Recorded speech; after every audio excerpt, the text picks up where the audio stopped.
Bonjour à tous. Alors aujourd'hui, j'ai le plaisir d'être avec Julien Perron. Je suis très honoré de t'avoir avec nous en interview parce que tu fais partie des personnes qui m'ont vraiment inspiré à lancer Osmose justement. Donc tu es le fondateur de pas mal de choses. En regardant vraiment tout en détail ce que tu faisais, il y a le côté, il y a le film que tu as fait, C'est quoi le bonheur? Il y a également le festival, il y a également le congrès d'innovation en éducation. Tu as lancé un magazine récemment. La première question que j'aurais pour toi, et après tu peux rajouter si j'ai oublié des choses, c'est d'où te vient en fait toute cette énergie? C'est quoi qui t'anime pour lancer toutes ces choses-là, tous ces projets-là derrière?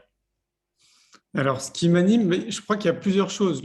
Déjà, un des points qui est le plus important pour moi, c'est que tous les projets que je mets en place sont des projets qui me font vibrer.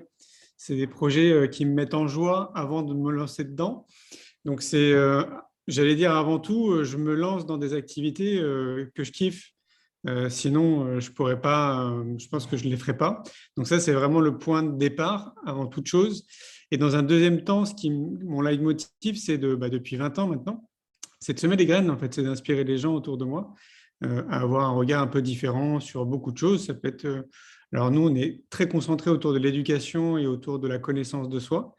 Donc ça fait 20 ans maintenant et c'est vraiment ça qui est un peu mon moteur dans la vie de tous les jours, c'est-à-dire de voir toutes ces transformations, de voir que les prises de conscience s'accélèrent grâce à toutes les initiatives qu'on met en place.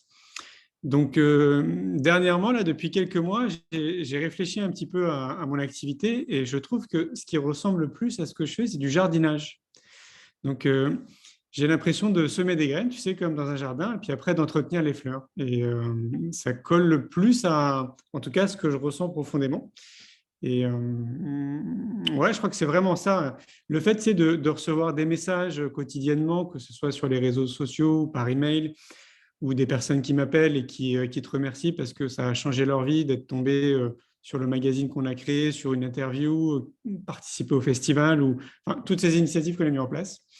Je me dis à chaque fois, waouh, c'est génial. En fait, s'il y a une seule personne qui est impactée, potentiellement, ça peut changer la face du monde. Donc, je ne rêve que d'une chose quelque part, c'est que chaque citoyen puisse se retrouver dans ce que je dis, ou si c'est pas le cas, lui donner envie de se dire, mais en fait, mais qui je suis, c'est quoi mes talents, comment je peux mettre à contribution mes talents et mes excellences pour les autres, en fait, pour le bien commun. Parce que si on faisait ça, si on faisait tout ça, si on était tous cohérents avec nos valeurs et qu'on mettait tous à contribution nos excellences pour les autres, pour l'humanité, je pense qu'on serait dans une société très différente. Et c'est pour ça que, voilà, pour moi, tout part de l'éducation. Donc, ces 8 dernières années, je mets beaucoup d'énergie autour de l'éducation. J'invite les gens qui nous regardent ou qui nous écoutent à faire l'exercice. De mon point de vue, moi, j'ai l'impression que tout part de là. Si on veut une société nouvelle, avec des gens qui réfléchissent différemment face aux enjeux actuels. Donc voilà, donc là, je mets beaucoup d'énergie là-dedans et j'y prends beaucoup de joie. Et tu dis justement que ça fait une vingtaine d'années que tu as commencé à cultiver ton jardin, si je reprends ta métaphore, à semer des graines comme ça. Ça a été quoi, si c'est OK pour toi, de partager un petit peu ton histoire? Ça a été quoi un petit peu le déclic qu'a fait, où tu as eu ce déclic-là d'avoir envie de commencer à semer des graines un peu partout, et notamment ce pourquoi l'éducation te tient tant à cœur derrière? Alors, c'est multifactoriel, hein. Moi, j'ai 42 ans. Donc, quand j'ai créé mon entreprise, j'en avais 23. Et quand j'ai commencé ce qu'on appelle le cheminement de connaissance de soi ou de développement personnel, je devais avoir l'âge de 10-12 ans. Donc, j'ai commencé très jeune à m'intéresser à moi, m'intéresser à l'environnement, à la planète, à l'économie, à la politique. En gros, à remettre un peu en question le conditionnement de notre société, parce que j'avais le sentiment justement d'être dans une société où on nous conditionne. Et je suis dyslexique et dysorthographique, ce qui veut dire que en termes de méthodologie d'apprentissage, bah, je fonctionne de manière différente de la masse. Et donc à l'époque, si on se replonge dans les études, bah, ils n'étaient pas équipés, je pense, pour accompagner les enfants qui étaient un peu différents juste dans leur façon d'apprendre. Et donc comme moi, je n'avais pas le sentiment que sur les bancs de l'école, j'apprenais beaucoup parce que j'étais plutôt le clown et je faisais rire tout le monde, euh, j'ai commencé à cultiver quelque chose d'extérieur à l'école, qui a commencé par un voyage. En gros, on a fait partie d'un programme scolaire à l'âge de 10 ans. C'est hyper jeune. On nous a envoyés pendant un mois dans une famille d'accueil aux États-Unis, à Milwaukee. Et pour moi, ça a été le premier grand déclic de ma vie parce que je me suis senti très à l'aise, en fait. J'avais pas envie de rentrer en France. Je me rappelle avoir vraiment pleuré, avoir envoyé des courriers à mes parents en disant, moi, je veux rester encore ici, c'est trop bien. Et donc, quand je suis revenu, je leur ai fait comprendre que j'avais envie de voyager parce que j'avais vraiment eu le sentiment d'apprendre mais tellement de choses sur place, mais 100 fois plus que ce que j'apprenais à l'école en réalité. Et donc, ils m'ont dit, il n'y a pas de souci, mais bon, j'étais très jeune. Donc, je les ai aidés. Nous, on était gardiens d'immeubles. Donc, on est une famille ultra modeste, hein. On vivait à 4 dans un 40 mètres carrés. Donc, je les ai aidés à être gardiens d'immeubles, c'est-à-dire à nettoyer les escaliers, nettoyer les appartements, etc. J'ai mis de l'argent de côté.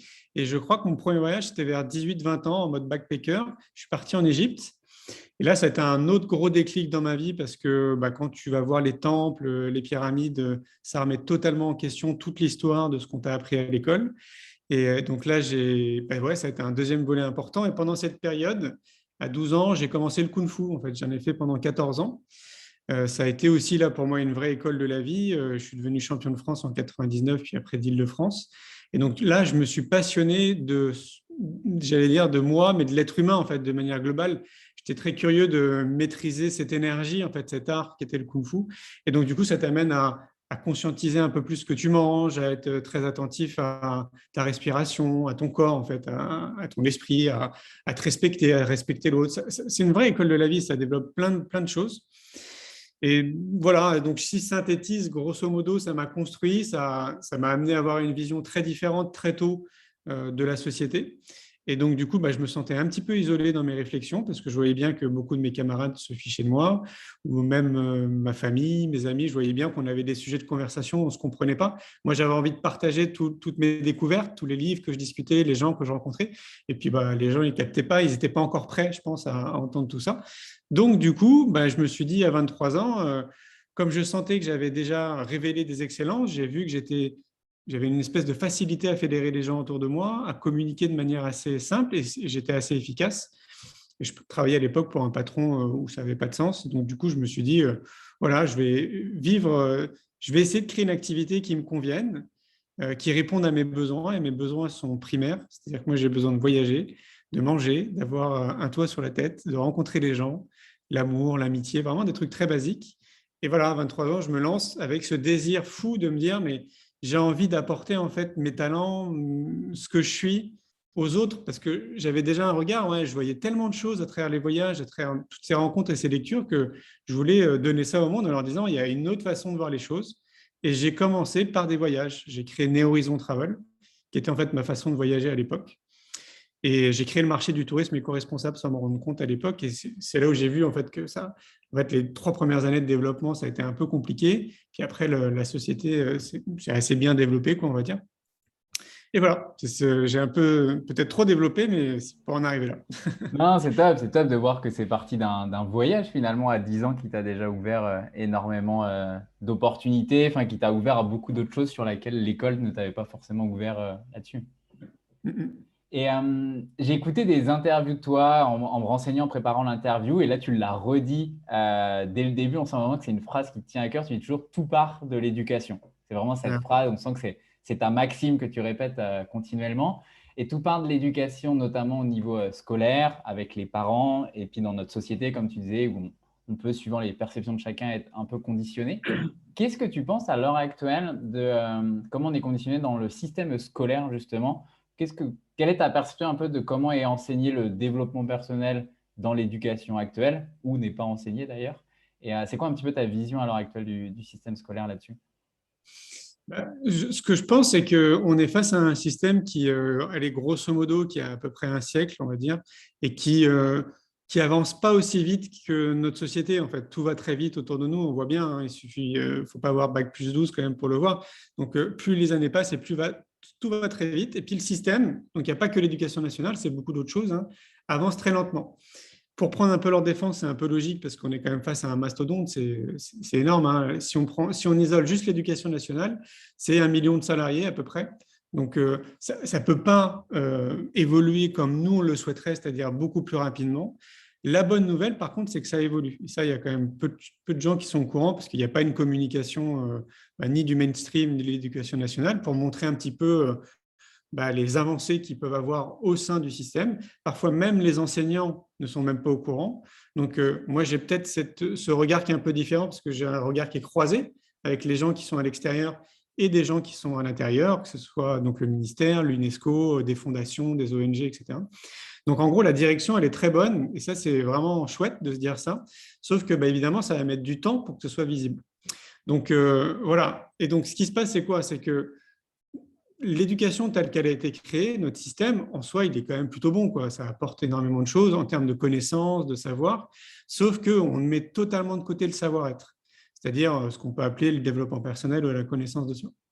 Et donc là, on en est arrivé à un stade où il y a tellement de professionnels à l'extérieur de l'éducation nationale qui, eux, pour le coup, ont créé des outils pour accompagner les parents, les enfants et les enseignants sur ce cheminement qu'on peut appeler le savoir-être ou la connaissance de soi. Ils sont tellement nombreux et ils commencent aussi à s'intégrer au sein des écoles de plus en plus. Pourquoi? Parce que, pour synthétiser, il y a 50% des enseignants, en gros, qui se forment de leur propre initiative avec leur argent de poche. Ils vont aller se former, je sais pas, à Montessori, à Steiner, à Freinet. Ils vont rencontrer un gars qui a créé une méthodologie, je sais pas, pour limiter les fautes d'orthographe. Donc, ils vont vraiment se former, après mener des expériences au sein de leur classe pour voir ce qui marche et ce qui ne marche pas. Donc, c'est un peu des chercheurs, hein, quelque part. Et donc, là, si je raccourcis, c'est tous ces gens qui créent, plus ces enseignants au sein de l'éducation nationale qui essayent de faire des choses, fait que progressivement, ça remonte au plus haut. Et donc, ça commence à les intéresser. Et donc, ils se disent, qu'est-ce qui se passe? Donc, pour en arriver là très récemment, et ça, c'est assez dingue, parce que même un an en arrière, je ne l'aurais jamais imaginé. Là, on est en train de valider le fait que la méditation, c'est bon pour les enfants. Et donc, a priori, dans les prochaines années, ça va s'intégrer dans le cursus classique de l'éducation nationale. Et je peux dire qu'il y a un an en arrière, ça, moi, je ne l'imaginais pas. Et c'est grâce à plein de choses. Donc, c'est grâce à notre initiative, grâce à l'initiative, comme je te dis, de plein de professionnels qui sont en dehors et qui ont créé des outils, à tous ces enseignants aussi qui se mobilisent. Et donc là, c'est un député récemment qui a pris ça en main. Il a fait une étude dans 650 établissements scolaires, justement pour montrer les bienfaits de la méditation. Et donc, ils ont pondu un rapport. Il a l'air d'être plutôt positif. Donc, après, il faut que les choses se mettent en place. Et donc, ouais, je pense que d'ici quelques années, ce sera quelque chose de normal maintenant. Ce sera intégré dans notre système. Donc, quelque part, j'allais dire, il faut arrêter de tirer sur le système en disant c'est nul, c'est de la merde, on ne s'occupe pas des enfants, on ne les accompagne pas à être ce qu'ils sont. Il y a une partie de vérité, oui, parce que le système, il est lourd et donc il met du temps à avancer. Et à parallèle de ça, il y a ces 50% d'enseignants, donc on va dire au moins 500 000 enseignants, qui essayent, voilà, comme des chercheurs, et essaient de mener des expériences. Et là, on est face à un champ, mais qui est gigantesque, et j'aimerais tellement que les gens puissent avoir mes yeux, parce que moi, je vois en fait tout ce qui existe, enfin une partie en plus. Je sais qu'il y a peut-être plus de 1000 possibilités pour accompagner les enfants, donc des outils qu'on a créés. Et j'aimerais tellement que les gens puissent le voir. Donc, c'est pour ça qu'on met beaucoup d'énergie, qu'on essaye de multiplier les initiatives. Donc, il y a le Festival pour l'école de la vie, le Congrès Innovation en éducation, le magazine Innovation en éducation. Il y a le film L'école de la vie, une génération pour tout changer. On a créé le jeu de cartes C'est quoi le bonheur pour vous? Toutes ces initiatives, il va en avoir d'autres, hein, parce que j'ai encore une liste de 16 projets à mettre en place. Toutes ces initiatives participent justement à semer des graines et à essayer à notre manière, en tant que citoyen du monde, d'accélérer un peu les prises de conscience. Donc voilà, j'ai envie de dire, haut les cœurs, on a pris une bonne direction, ça avance plutôt bien. Et puis je crois que de plus en plus, là, plus les années vont passer, et plus on va entendre dans les médias un peu classiques que il y a eu telle initiative, qui se passe ça, etc. Donc il faut être encore patient. Et c'est surtout aussi un peu comme un appel aux citoyens qui pourraient nous écouter à se dire, si moi je l'ai fait en partant d'une chambre de bonne de 10 mètres carrés au 6e étage à Paris, en n'ayant pas d'argent, en étant dyslexique et dysorthographique, avec zéro diplôme, si moi j'ai réussi à me dire, putain, je peux mettre à contribution mes talents pour les autres, je pense que chacun à notre niveau, on peut le faire. Et je dis bien chacun à notre niveau, donc chacun avec notre talent, avec qui on est en fait, tout simplement. Donc, il faut un peu qu'on se responsabilise chacun. Tu sais, dans notre société, en France, on nous déresponsabilise très tôt. Ça serait bien que chacun se responsabilise déjà sur au moins une chose, qui prenne soin de lui, qui prenne les bons outils en fait, qui sont bons pour lui, bons pour sa santé, pour sa machine biologique, pour son esprit. Et si déjà chaque citoyen fait ça, ça va nous amener progressivement justement à mieux prendre soin des autres. Donc, si on est un enseignant, on sera plus compétent dans notre classe, par exemple. Et donc, il ne faut pas se flageller parce que tout ça, on ne l'a pas appris. Je demande juste aux gens de conscientiser qu'ils ont une responsabilité citoyenne de prendre soin d'eux. Et ça, c'est vraiment, vraiment important. Et on est en train d'avancer dans cette direction, donc c'est cool. C'est top. Enfin, déjà, ce message de positivité que tu nous partages sur le fait, j'étais pas au courant de toutes les avancées qu'il y avait sur la méditation, par exemple, qui pourrait prochainement arriver dans le cursus scolaire. Et ça fait partie en fait de notre big rêve, notre big dream avec Osmose, que la méditation, la gestion des émotions, etc., soient intégrées en fait dans le cursus scolaire. Et si on a créé Osmose, c'est de se dire, bah, on sait qu'on va y arriver à un moment ou un autre avec des initiatives comme les tiennes, comme les nôtres, comme celles de plein d'autres personnes. Mais en attendant, qu'est-ce qu'on peut faire à notre échelle en fait? Et qu'est-ce qu'on peut faire, notamment le deuxième cocon, tu le disais, il y a le système scolaire, mais il y a aussi la famille. Et c'est pour ça qu'on a voulu transmettre ça dans les familles pour aider les parents un petit peu qui prennent soin d'eux, comme tu le disais, eux-mêmes déjà, apprendre à gérer leurs propres émotions. Ça peut être difficile d'apprendre à nager à son enfant si soi-même on ne sait pas nager. Donc là, c'est exactement la même chose de ce côté collaboratif. Euh, Comment tu vois à l'heure actuelle l'évolution? Est-ce que tu vois aussi que ça va dans le bon sens dans les familles et que de plus en plus les parents prennent un petit peu les choses en main, prennent ce sujet au sérieux dans l'éducation de leur enfant et se rendent compte que bah, il n'y a pas que le savoir-faire, il n'y a pas que apprendre à écrire, à lire, à savoir compter, mais qu'il y a aussi le savoir-être. Comment tu vois un petit peu l'évolution dans le contexte familial plutôt à l'heure actuelle? Mais là, j'ai un double regard. En fait, j'ai le regard qui est lié à nos initiatives. Donc, au Festival pour l'école de la vie, il y a 15 000 personnes qui viennent tous les ans. Au Congrès Innovation et Éducation, si on est à Montpellier ou à Paris, c'est entre 600 et 1000 personnes. Et puis après, il y a toutes ces personnes que je rencontre dans mes activités. Donc, ce regard-là, j'allais dire, il est plutôt lié à toutes ces personnes qui sont déjà un peu en cheminement, en réflexion, qui ont déjà eu des petits déclics, des prises de conscience, qui ne sont pas forcément liées à l'éducation. Parfois, on va avoir une prise de conscience liée à l'environnement, ça va être à la santé ou à autre chose. Et ça va nous amener progressivement à revoir aussi, à remodéliser un peu d'autres choses, quoi. Donc, de ce qu'on observe, que ce soit même notre lectorat à travers le magazine Innovation en éducation, c'est quand même des gens qui sont déjà en mouvement et en réflexion. Et pour le reste, parce qu'il faut quand même s'en rendre compte, on n'est quand même pas nombreux, pas encore assez nombreux en France, à avancer dans cette direction, c'est-à-dire à remettre un petit peu les choses en question, à essayer de se déconditionner, à réfléchir par nous-mêmes, à avoir vraiment notre propre avis sur une situation, par exemple la situation qu'on vit depuis 2 ans, plein de choses comme ça. Donc, ce qui veut dire que, allez, si je suis sympa, il y a 20% de la population qui est déjà un peu en cheminement comme nous, on peut l'être. Ce qui veut dire qu'il y a encore 80% de la population qui n'est pas encore là-dedans parce qu'elle est prise et ce n'est pas du tout de leur faute en fait. Ils sont pris dans un système. Il suffit juste d'allumer ta télé et d'écouter des informations. Bah, ça te met dans un état qui est très anxiogène, très déprimant.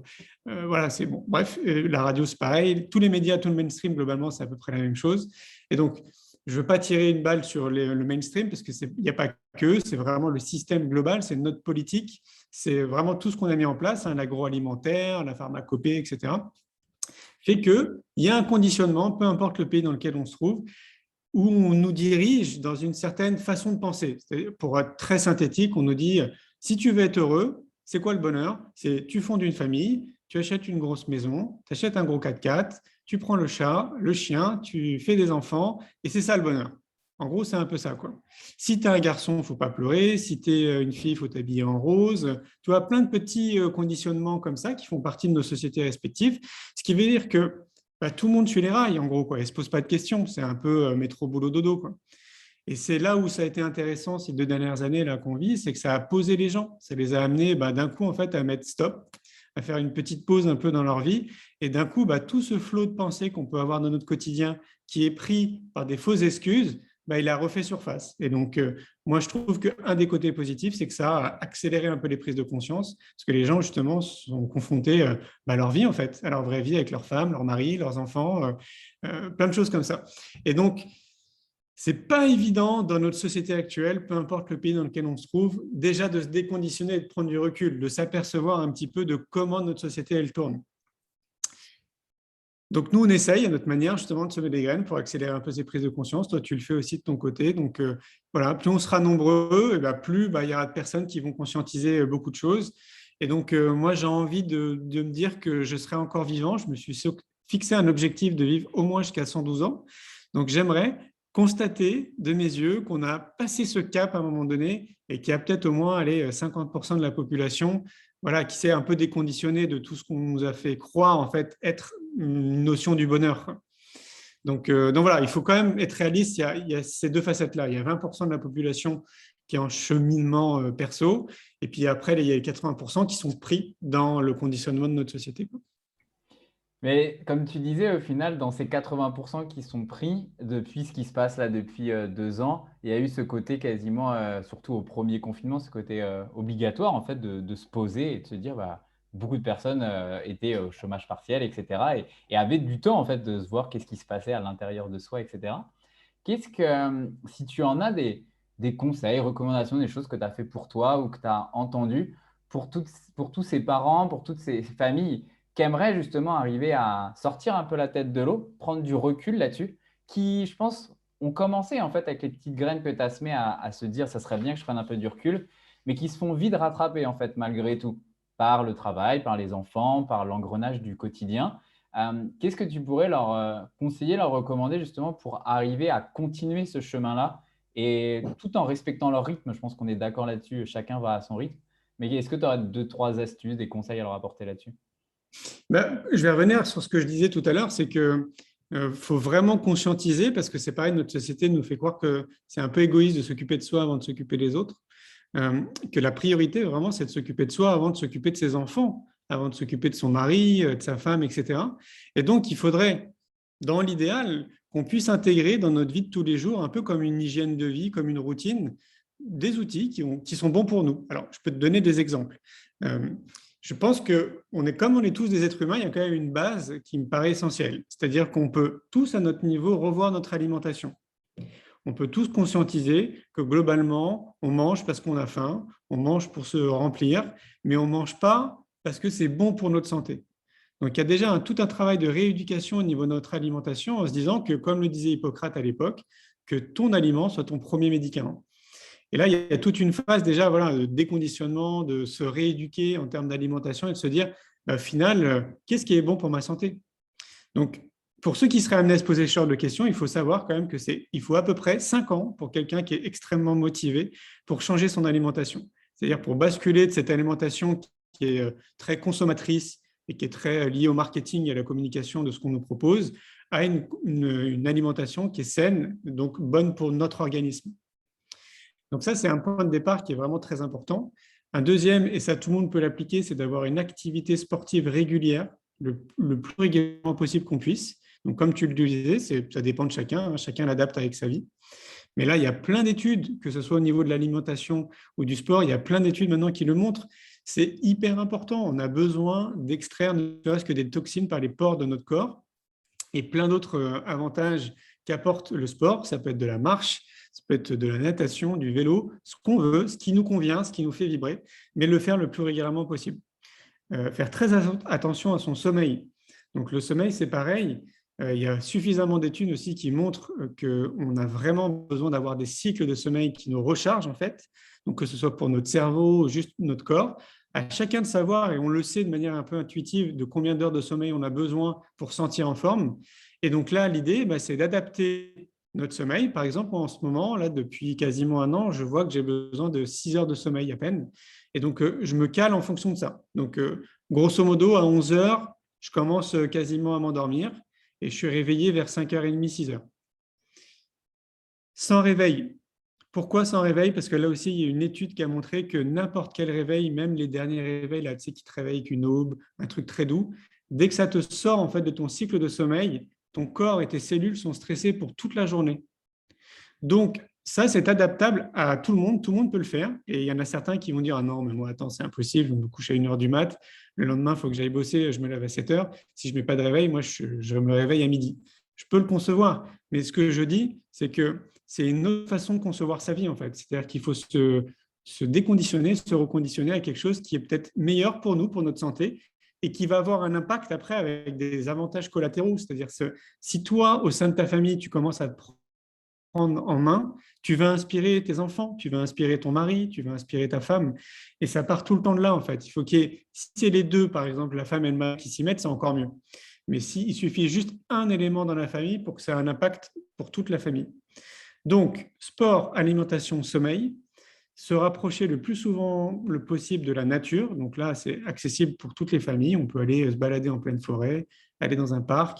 Si on est au bord de mer, aller se balader en bord de mer ou aller se baigner. À chacun de voir. Moi, j'ai grandi à Paris. J'y ai vécu 34 ans, donc c'est une grande ville. Donc, certains pourraient se dire, ben, moi, je suis en ville, c'est compliqué. Ben, moi, ce que je faisais, c'est que je prenais le Vélib à l'époque. Je faisais 1 heure et demie de Vélib pour aller au Bois de Boulogne parce que je sentais en fait que j'en avais besoin et que ça me faisait du bien. Donc, là encore, c'est une question de choix. C'est accessible à tout le monde. C'est vraiment les questions de choix. Se couper des informations négatives, c'est accessible à tout le monde. Il suffit de conscientiser que ce qu'on nous véhicule encore plus ces 2 dernières années, c'est extrêmement stressant et anxiogène. Bon, il y a un vrai dénominateur commun derrière, c'est la peur, quand on a envie d'installer une peur.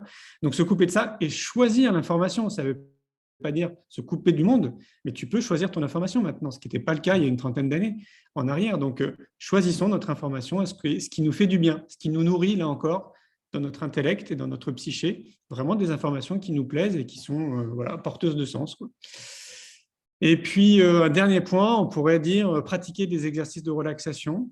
Ça peut être de la cohérence cardiaque, de la sophrologie, de la méditation, juste de la respiration, peu importe. Mais là, il y a maintenant plein d'études aussi qui le montrent pour tous les cartésiens. Je dis souvent qu'il y a plein d'études comme ça parce que c'est important. S'il y a encore 80% de la population qui ne sont pas dans cette mouvance-là, c'est parce qu'ils sont extrêmement vigilants et cartésiens par rapport à des sujets comme ça, un peu, on va dire, développement personnel. Et dès qu'il y a des études, voilà, on a cette bonne tendance en France à accorder du crédit aux scientifiques. Donc, c'est bien de le rappeler. Il y a des études voilà, qui prouvent que pratiquer des exercices de relaxation quotidiennement, même 5 minutes par jour, ça change énormément de choses dans notre vie. Donc, tout ça, ce que je viens de dire, c'est accessible à tout le monde. C'est à chacun de trouver sur une journée de 24 heures comment il peut se faire passer en priorité avant ses enfants et avant son mari ou sa femme. Une des clés, c'est ce que je vis moi, et je suis tombé dessus il y a bien longtemps après, il y a un bouquin qui s'appelle le Miracle Morning, où on te dit, voilà, dans l'idéal, il faudrait que tu te lèves à 5h30.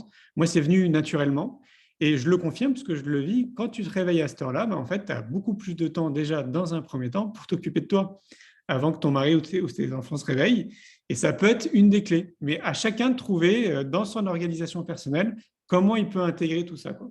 Si chacun fait ça, et qu'il y a une constance, une persistance, et donc du coup une routine qui s'installe, comme tu te brosses les dents ou que tu manges, et ben déjà, à minima, tu seras bien dans ton corps et tu seras bien dans ta tête. Et donc du coup, après, tu peux affronter les événements de la vie, s'il y en a, de manière beaucoup plus optimiste et positive, en tout cas avec un regard très différent. Et puis, tu seras plus connecté à ta créativité, à ton intuition. En gros, tu seras beaucoup plus connecté à qui tu es réellement. Et c'est vraiment ça le plus important pour les familles, pour tous les professionnels qui accompagnent les enfants et globalement pour tous les citoyens, quoi. Une fois de plus, si on nous avait intégré ça le plus tôt possible sur les bancs de l'école, bah, on serait des individus très différents à l'heure d'aujourd'hui, hein. Donc voilà ce que je peux leur recommander. Pour moi, c'est un impondérable. Voilà. Et je trouve ça passionnant parce que si je reprends ma question de départ, c'était un peu comment le faire pour le transmettre à leurs enfants. Et en fait, ce que je retiens vraiment dans tout ce que tu as partagé, et je suis complètement d'accord avec toi, c'est en fait, avant de chercher à transmettre, à pousser ses enfants, son mari ou sa femme à le faire, c'est d'abord le faire par soi-même, en fait. Bah Et oui, derrière, en fait, ça va créer une inspiration beaucoup plus naturelle derrière, en fait, en le faisant. c'est ça. Alors après, il faut aussi avoir conscience d'une chose, c'est que quand tu te mets en marche comme ça, dans l'idée de prendre soin de toi, et ben, au fur et à mesure, il y a quand même ton environnement aussi qui change. Parce que bah, toi, tu découvres des choses. Après, peut-être que tu vas t'intéresser à des lectures, peut-être regarder des vidéos sur YouTube, assister à des conférences, etc. Et donc, du coup, progressivement, justement, tu te déconditionnes en fait de tout ce qu'on t'a appris. Et donc, si, par exemple, on va prendre l'exemple d'une famille, le mari ne suit pas, ou la femme ne suit pas, ça peut créer un décalage. Parce que du coup, ils ne vont pas se comprendre, tu sais, dans les conversations. Donc, il faut aussi avoir conscience de ça. L'idéal, c'est d'essayer de faire comprendre aussi voilà, si moi je le fais, c'est parce que j'ai pris conscience que, comme le dit Gandhi, soit le changement que tu veux voir dans le monde, mais ça serait bien qu'on le fasse tous ensemble, c'est-à-dire en famille, c'est plus sympa de faire du gainage tous ensemble plutôt que de le faire, tu vois, isolé dans ton coin, par exemple. Donc, il faut avoir aussi conscience de ça. Parfois, c'est un peu déstabilisant. Tu peux te séparer de ton mari ou de ta femme parce que d'un coup, il y a un gros delta entre ce que toi tu vis, tes prises de conscience, et puis la personne qui n'a pas vraiment suivi, quoi. Ou en tout cas qui a pris peut-être un train en retard. Donc ça, il faut le garder en tête. Et j'avais envie de terminer sur cette interview. J'avais encore pas mal de questions, mais il m'en reste juste deux, trois. Sur le côté, sur le film que tu as fait, c'est quoi le bonheur pour vous? Que j'invite vraiment tout le monde à aller voir. Tu es quasiment à 1 million de vues, je voyais, sur Sur YouTube. YouTube, ouais. Euh, est-ce qu'il y a des choses qui sont vraiment, des points communs qui sont vraiment ressortis. J'ai vu que tu avais interviewé plus de 1500 personnes, fait ça dans 25 pays, donc des cultures toutes plus différentes les unes que les autres. Est-ce que tu as des points communs vraiment qui sont ressortis ou alors est-ce que la morale n'est pas plutôt que le bonheur était très différent pour chacun derrière? Bah, alors déjà, en fait, alors deux choses. Le film, il est sorti en 2017.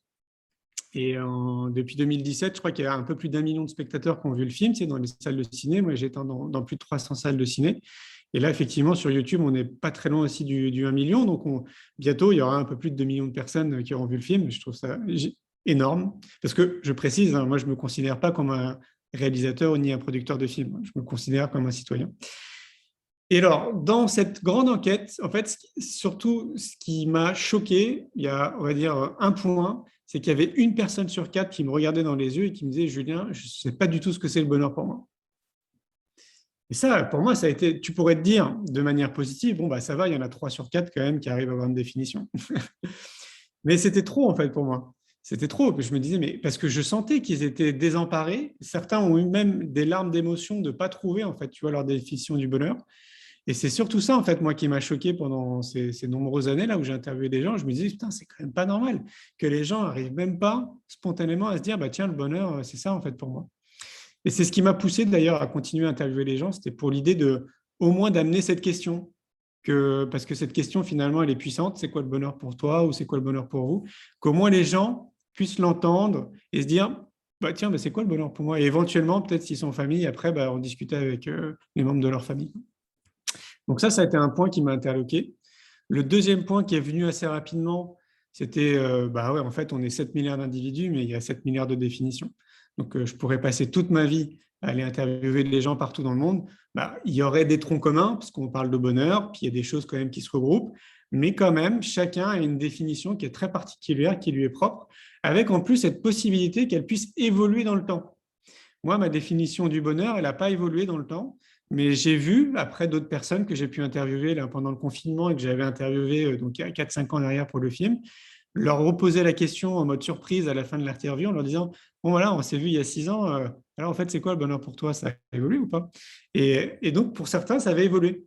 Et donc, ça, c'était un point qui était intéressant de me dire, ouais, voilà, il peut avoir une évolution et en même temps, bah, on est 7 milliards avec 7 milliards de points de vue différents. Et puis bah, ça, je l'avais plutôt remarqué à titre personnel dans mes voyages. Peut-être que tu l'as déjà vécu, tu sais, quand tu vas dans des pays qui sont défavorisés, assez rapidement, on voit en fait que les gens nous ouvrent toutes les portes, sont extrêmement accueillants. En fait, on entend même souvent, putain, ils nous ont tout donné alors qu'ils n'ont rien, quoi. Et donc, pour ceux qui voyagent, on le vit quand même assez souvent. Donc, je m'étais dit justement en allant dans ces pays que probablement bah, cette définition du bonheur allait être différente aussi. Et ben, en fait, ce qui est sûr, c'est que dans ces pays, ils ne se posent pas ce type de questions. Donc, je suis arrivé à une type de conclusion en me disant que au final, c'est bourgeois de se poser la question c'est quoi le bonheur pour moi? Tu vois, la plupart de ces pays-là, bah, qu'est-ce qu'ils font en fait? Eux, ils vivent, ils sont dans la vie. Hein. Ils ne sont pas comme toi et moi en train de bosser derrière leur ordi. Ils sont dans la vie. Donc, ils ont besoin de manger, d'avoir un toit. Ils sont en contact avec les gens. Ils rigolent beaucoup entre eux.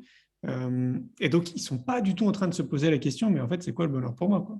Par contre, le sentiment que nous, on peut avoir avec nos filtres et notre conditionnement quand on débarque, c'est de se dire, putain, ils n'ont rien, mais ils ont l'air d'être tellement heureux. Et au final, est-ce que c'est pas ça? Il y en a d'ailleurs quelqu'un qui le dit dans le film.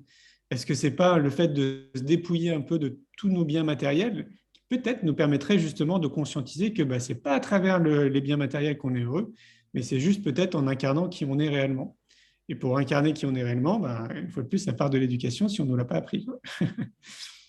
Et je Mais trouve c'est ça sûr génial ce que tu dis sur le côté voyage pour l'avoir pas mal vécu en voyage aussi. On a toujours cette réflexion de se dire, c'est dingue comment j'ai été accueilli, comment ils m'ont donné à manger alors que eux-mêmes, eh ben, le poisson, au lieu de le couper en trois, ils l'ont coupé en quatre et avec grand sourire, etc. Et d'avoir à la fin cette réflexion, ça me fait beaucoup sourire parce que c'est vraiment une réflexion que j'ai depuis 6 mois, un an, de se dire, mais en fait, toutes ces histoires de développement personnel, de c'est quoi le bonheur, etc., est-ce que c'est pas une question qu'on se pose? Parce que nous, on a tellement tout que bah bah, oui. forcément, derrière, on va chercher à se poser d'autres questions que eux ne se posent pas du tout. Mais c'est pour ça que le voyage est important. Et je trouve qu'en France, on n'a pas une bonne politique autour de ça. Moi, une fois de plus, j'ai eu de la chance de partir à 10 ans. Mais tu vois, en Allemagne, par exemple, arrivé à 18 ans, eux, ils ont un break d'un an. Et généralement, ça fait partie du système. Et généralement, ce qu'ils font, justement, c'est qu'ils vont vivre une expérience à l'étranger. Parce que c'est tellement formateur d'être confronté à une culture qui est différente. Enfin, c'est une vraie école de la vie, quoi. Et on devrait pousser vraiment les individus à partir de chez eux, à sortir un peu de leur zone de confort et aller se confronter par eux-mêmes, aller vivre des situations. Tu vois, imaginons, t'entends aux médias, je sais pas, quand en Tunisie, ça craint, ça pète dans tous les sens, et il y a plein de djihadistes, et en gros, il ne faut pas aller là-bas. Eh ben, dans l'idéal, il faudrait se dire, bon, peut-être que c'est une réalité, mais moi, je vais aller vérifier. Je vais aller sur place et je vais vivre mon expérience sur place et puis je me ferai mon point de vue de ce que je pense de la Tunisie. Je te dis ça un peu en connaissance de cause parce que moi, c'est ce que j'ai fait à un moment donné. À un moment donné, tu sais, la Tunisie a repris en fait les rênes de son pays, les citoyens, parce qu'avant, ils étaient contrôlés par... Enfin, c'était horrible ce qu'ils vivaient. Et donc, ce qui était véhiculé à la télé, c'était ça, en fait. C'était genre, c'est la guerre, ça pète dans tous les sens, c'est hyper dangereux, etc. Et moi, j'en avais déjà marre, j'avais déjà constaté que les médias transformaient beaucoup les choses. Et donc là, je voulais montrer vraiment concrètement, je me suis dit, bon, bah, je vais aller sur place. Je suis parti avec une copine, on a traversé du nord au sud toute la Tunisie, on a dormi chez l'habitant, dans des fermes, on a discuté avec les gens, et évidemment, ça n'avait rien à voir avec ce qui était véhiculé à la télé. Et donc, ça a fait tellement de buzz qu'on est passé dans les radios sur place, etc. On a participé un tout petit peu à relancer le tourisme. Puis après, bah, les médias ont repris un peu le dessus. Ils sont une force médiatique qui est très forte. Mais tout ça pour te dire que c'est important de se donner notre point de vue. Parce que si tu te fies qu'à ce que tu lis, ou ce que tu entends, ou ce que tu vois, bah, c'est juste une partie de la réalité, en fait. C'est juste que la personne a décidé de te dire. C'est un peu comme moi, par exemple, et comme tout le monde, quand tu pars en vacances, bah, tu as envie de montrer des photos. Tu vas publier des photos peut-être sur les réseaux sociaux et il y a de fortes chances que tu vas publier les photos que toi tu trouves les plus jolies. Et imaginons que tu étais dans un pays qui est sous-développé, tu as forcément assisté pendant ton séjour à des scènes qui ne sont pas des scènes que tu vois dans ton quotidien quand tu habites en France. Donc des scènes vraiment de pays sous-développés. Et ça, tu ne vas pas le montrer en photo. Et en fait, c'est le même principe pour la télé, la radio, la presse, etc. Donc, si on se fie qu'à ça, c'est juste un point de vue d'une personne qui donne son point de vue, mais ce n'est pas le reflet de la réalité de ce qui se passe sur place. Donc, il faudrait vraiment pousser les gens, voilà, à voyager, aller. Et puis, voyager pas pour poser ta serviette sur un transat au Club Med, voyager pour aller découvrir un peuple, pour découvrir une nouvelle culture, à tous les niveaux, culinaire, artistique, etc. Si chacun était un peu dans cette dimension, ça changerait énormément de choses. Et pour finir là-dessus, certains pourraient se dire, ouais, mais moi, je n'ai pas d'argent pour voyager. Alors déjà, dans un premier temps, j'ai traversé toutes les conditions financières, je pense, qui puissent exister, puisque j'ai même été SDF. Et quand j'étais SDF, je continuais aussi à voyager. J'allais quand même à Deauville. Donc, je trouvais toujours un petit peu de sous pour m'extraire de Paris, parce que je sentais que j'en avais besoin. Donc, ce n'est pas une question de sous, encore moins à l'heure d'aujourd'hui, parce que maintenant, on a des low cost, on peut dormir chez l'habitant, on peut faire du covoiturage. Enfin, ce n'est plus une question d'argent. Donc, c'est une fausse excuse. Pas nécessaire de partir à l'autre bout du monde. Tu peux très bien, imaginons, je ne sais pas, tu es parisien, va en Bretagne et tu vas voir que déjà, c'est des paysans. Tu vas voir que les Bretons, bah, ils ne sont pas comme les Parisiens. Tu vas voir que les paysages là-bas sont très différents de Paris. Enfin, tout est différent, en fait, la culture, l'alimentation, plein de choses. Donc, tu peux t'amuser comme ça, aller dans une région ou une autre, ne serait-ce qu'en France. Et puis, voilà, bah, sortir de ta zone de confort et te confronter à une autre façon de penser. Tu Donc, dis, c'est voyageons. ouais, la meilleure école de la vie. Enfin, je pense que c'est quelque chose. Oui, C'est ouais. très cliché de dire ça, mais c'est pourtant le cas. Pour moi, ça a vraiment. Je t'entends plus. Ah, là, c'est tout Ah, bon. c'est bon, je Ouais, je t'entends. disais, ça a vraiment particulièrement changé ma vie de partir vivre un an en Australie, vraiment à la backpacker française. Et c'est là d'ailleurs que je me suis mis à lire le développement personnel parce que quand on est dans un van au beau milieu du désert, on n'a pas grand-chose à faire hormis lire. Et pour quelqu'un qui n'aimait pas lire, ça permet de découvrir de belles choses. Donc je suis complètement d'accord sur le fait que si on pouvait, comme en Allemagne, en effet, c'est pour ça qu'on rencontre beaucoup de backpackers allemands d'ailleurs quand on voyage, d'avoir cette chance comme ça de voyager juste après ses 18 ans. Bah oui. Et j'avais une dernière question pour toi sur tout ce que tu fais au niveau du congrès de l'innovation en éducation et du magazine là, récent que tu as mis en place. Je crois qu'on est au quatrième numéro là, qui va sortir sur le magazine Innovation en éducation. Euh, D'où t'es venue l'idée? Est-ce que tu peux nous en parler un petit peu? D'où t'es venue l'idée? Quel est l'objectif? Aussi bien avec ce congrès qu'avec le magazine, je pense que les deux sont vraiment en cohérence totale. Et je pense que l'objectif est vraiment de pouvoir faire prendre du recul à tout le monde sur ça peut être quoi l'éducation de demain, etc. Mais est-ce que tu peux nous en parler un peu plus? Déjà, ce qu'il faut savoir, c'est que tu sais, souvent, on peut te poser la question dans des interviews, alors si vous deviez vous définir, vous êtes qui, Julien? Et donc, moi, je dis très souvent que je me considère comme un citoyen du monde et que s'il faut me mettre une étiquette, chef d'entreprise intuitif. Parce que tout ce que j'ai mis en place jusqu'à présent, je l'ai fait de manière purement intuitive. Donc, le magazine et le congrès en fait partie. Pour donner un exemple pour que les gens comprennent, on va prendre l'exemple du festival pour l'école de la vie. À la base, c'était un pique-nique. Moi, je n'avais jamais prévu de faire un festival parce que c'est un métier, je n'ai pas la casquette d'événementiel. Et donc, j'avais fédéré des gens qui souhaitaient aussi participer à cette création d'école que j'appelais l'école de la vie. Et donc, de ce pique-nique, qui a été un grand pique-nique, puisqu'il y a 600 personnes qui sont venues, on a eu envie de faire un festival. Mais en fait, on l'a appelé festival parce qu'on s'est dit, festival, c'est festif. Mais on ne savait pas en fait dans quoi on s'embarquait. Et c'est quand on a commencé à s'occuper de l'organisation de cet événement, qu'on est passé de 600 à 9000 personnes l'année d'après, qu'on a conscientisé qu'on venait de se rajouter une casquette de créateur d'événements. Et tout ce que j'ai mis en place, c'est comme ça. Le film C'est quoi le bonheur pour vous? Je ne voulais pas en faire un film, parce que ce n'est pas mon métier. Moi, je n'ai pas appris à réaliser des films. Moi, ce qui me plaisait, c'était d'interviewer les gens. J'étais très à l'aise dans ce rôle-là, de les véhiculer, mais c'était pas, ça ne traversait pas mon état d'esprit, en fait, tu vois, de réaliser un film. Et donc, le magazine, c'est pareil. À un moment donné, je contacte une agence de com parce que je voulais qu'ils m'aident à développer le jeu de cartes C'est quoi le bonheur pour vous? Moi, je ne voulais pas m'en occuper, en fait, parce que c'est quand même chronophage, énergivore de lancer un produit. Et puis là, je voulais consacrer plus de temps sur d'autres projets. Et c'est en contactant cette agence, dans notre discussion, à un moment donné, le gars il me dit, mais tu ne voudrais pas qu'on crée un magazine autour de l'éducation? Et puis, je ne le connaissais pas. Hein. Et en fait, spontanément, intuitivement, j'ai senti que c'était juste. Et donc, tout de suite, je dis, bah ouais, carrément, c'est une bonne idée. Et voilà. Et puis, on s'est lancé là-dedans. Et puis, si maintenant je prends du recul, c'est logique. C'est parce que, comme je te disais, j'ai une liste de projets et j'invite les gens d'ailleurs à le faire. Je trouve important. J'étais tombé sur un bouquin il y a très longtemps en arrière de lister un peu nos projets de vie personnels, professionnels. Et puis, une fois que c'est fait, de les rayer. En fait, c'est un mécanisme qui est très bon. C'est comme si tes cellules, ton organisme se mettaient en marche pour tendre dans cette direction-là, quoi. Et donc, j'avais noté effectivement sur mon post-it à un moment donné que je voulais réaliser un magazine qui était plutôt lié à la connaissance de soi, au développement personnel, pas forcément autour de l'éducation. Mais voilà, quand il m'a dit ça, c'est venu résonner. Je lui ai dit, bah ouais, moi j'avais envie de créer un magazine. Pourquoi aussi? Parce que j'ai été salarié pendant 5 ans dans une maison d'édition de presse. Et donc, j'avais déjà des notions de ce que c'était de rédiger des articles, en gros, de créer un magazine. Donc, j'ai juste fait des ponts, comme je le fais habituellement, et j'ai allié mes compétences, ses compétences. Et donc, on partage nos compétences pour lancer ce magazine avec une envie qui est toujours la même. En fait, c'est lié déjà à toutes les activités qu'on a mis en place, le festival, le congrès, les films, maintenant le magazine, le jeu de cartes. Notre idée, c'est de continuer à semer des graines dans ce milieu en montrant qu'il y a plein de solutions, en éclairant, parce que comme je te le disais, le mainstream ne s'empare pas du sujet, en tout cas de manière très très rare et sporadique. L'éducation nationale n'en parle pas non plus.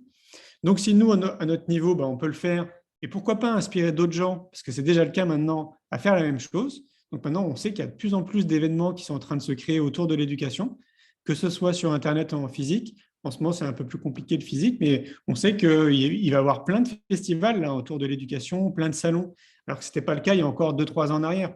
Et comme on a été pionnier là-dedans, on ne peut que se douter que c'est lié quand même à nos initiatives. Donc nous, on est hyper contents. Moi, j'aimerais, un peu comme maintenant, là, il y a quasiment, je pense, dans tous les départements de France, tu as un salon du bien-être ou de la médecine alternative ou du développement personnel, il faudrait qu'à terme, dans tous les départements de France, il y ait un salon ou un festival autour de l'éducation. Ce serait génial. C'est comme ça qu'on ferait vraiment avancer encore plus rapidement les choses. Donc, je ne sais pas si j'ai perdu le fil de ta question. Non, non, c'est top. C'était pour parler du congrès des Ah oui, voilà, innovations c'était en ça. éducation, Et ce que le, tu en attendais, l'objectif derrière. et le congrès en innovation en éducation, on l'a créé 2 ans, je crois, ou 3 ans après le festival, avec une envie, c'est plutôt de s'adresser. Alors, pour moi, le congrès s'adresse à tout le monde.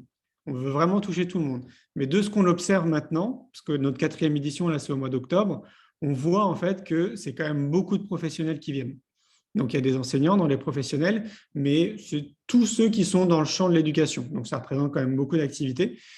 Et donc, c'est bien, quelque part, parce que ça équilibre un peu les choses. Le festival, il se veut beaucoup plus grand public. et 15 000 personnes qui viennent, donc ça touche beaucoup, beaucoup, beaucoup de gens. Et le congrès, on est plus dans une sphère qui est un peu plus pro, en fait, on va dire maintenant, qui touche donc le monde de l'institution, les fédérations, des ONG et toutes les personnes qui sont dans le champ du monde de l'éducation. Et c'est chouette parce que je me dis, c'est vraiment sur ces deux points-là en fait qu'il faut travailler. C'est sur le côté institutionnel et sur le côté aussi de tout ce qui se passe à l'extérieur. Donc voilà. Et juste, si tu avais un dernier message là pour clôturer cette interview sur toutes ces personnes-là, où je le sais parce que on l'entend déjà, je l'entends pour moi, je l'entends sur certaines personnes qui voient tous tes projets, qui disent, mais moi aussi j'aimerais semer toutes ces graines-là, qui sont presque, il y a toujours un peu une notion de comparaison, qui sont impressionnés par exemple par tous les projets que tu mènes, etc.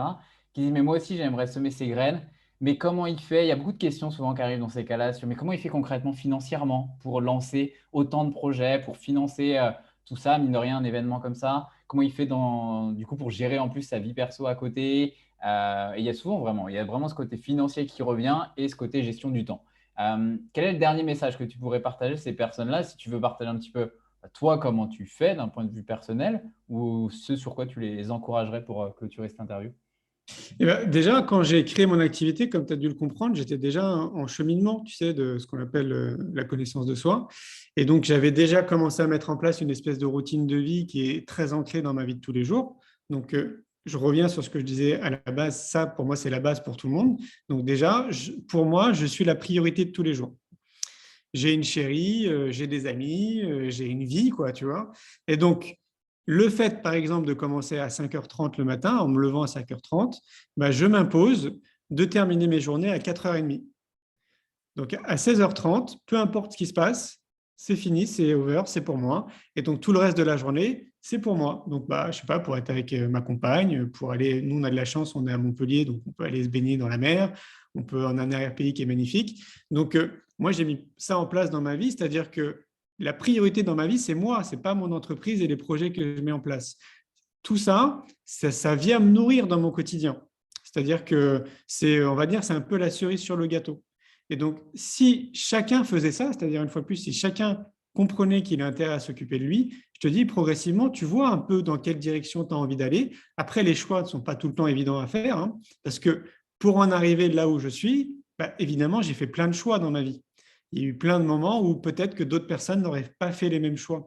Donc, il faut se confronter aussi un petit peu et savoir, mais qu'est-ce que tu as envie dans ta vie? C'est quoi en fait le plus important? De déterminer un peu tes besoins, tu vois. Et on a tous des besoins qui sont un peu différents.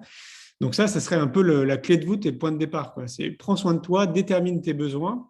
Et après, on est des individus qui sont un peu différents, donc on aura des chemins qui sont différents, mais le principal, c'est que tu sois heureux et épanoui en fait dans ta vie. Si on est pragmatique, on sait qu'on passe au minimum entre, pour ceux qui sont salariés dans une entreprise, entre 7 et 8 heures par jour dans une boîte, c'est-à-dire plus longtemps dans le monde de l'entreprise qu'avec notre femme, notre mari, nos enfants, nos amis, etc. Donc, c'est un des leviers qui est hyper important dans lequel ça ne doit pas être un point où tu travailles juste pour payer tes factures. Ça doit être un point, en fait, où ça participe à ton épanouissement personnel. Mais ça, comme on ne nous l'a pas appris, une fois de plus, ce n'est pas logique pour tout le monde. Mais la logique des choses, à mes yeux, ça devrait être ça.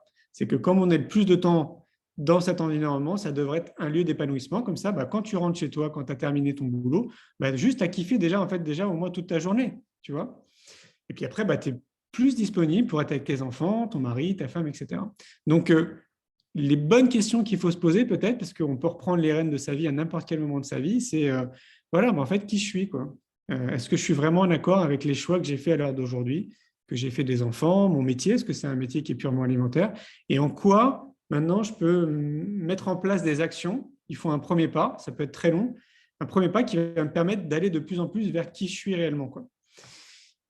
Comment je Et fais pour... Et je pense même c'est une question finalement à préciser, mais c'est une question sur laquelle tu n'auras jamais forcément la réponse définitive en fait. Et c'est une question que tu te renouvelles très souvent dans Bien ta sûr. vie finalement. C'est pas Bah juste oui. la réponse est définitive et basta. Bah, c'est clair. Et puis, une fois que tu es aligné, on va dire, avec qui tu es réellement, bah, il y a une espèce de magie en fait qui s'opère. Et c'est un peu bizarre en fait de dire ça, parce que pour ceux qui seraient peut-être un peu cartésiens, là, qui nous côtoient, ils pourraient se dire, attends, il est dans le monde des bisounours, celui-là, quoi.